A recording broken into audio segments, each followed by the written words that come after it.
मैं आपसे कहना चाहती हूं कि मणिपुर जल रहा है, महिलाएं निर्वस्त्र गिरी जा रही हैं, वहीं केन बेतवा प्रोजेक्ट का विरोध महिला इसी देश की आधी आबादी चिताओं पे बैठकर कर रही है।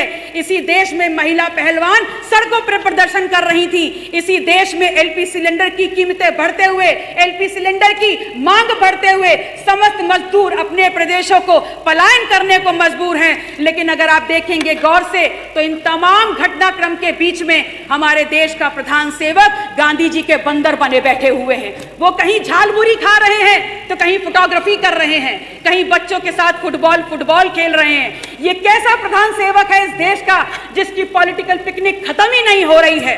और आपके सामने यकायक ये महामानव अवतरित होते हैं तब जब 3 दिन के सत्र के बाद आपके कुत्सित मंसूबों को समूचा विपक्ष धराशायी करने का काम करता है। आप आते हैं, आप अवतरित होते हैं हमारे सामने तमाम सरकारी प्लेटफॉर्म्स को यूज करके, जैसे दूरदर्शन, जैसे संसद टीवी, रोना रट्टा मचा देते हैं। और क्या बोलते हैं, किस लिए आते हैं? इसलिए आते हैं because you wanted to build a political narrative and that too when just before when the elections of various states were going on in Indian country।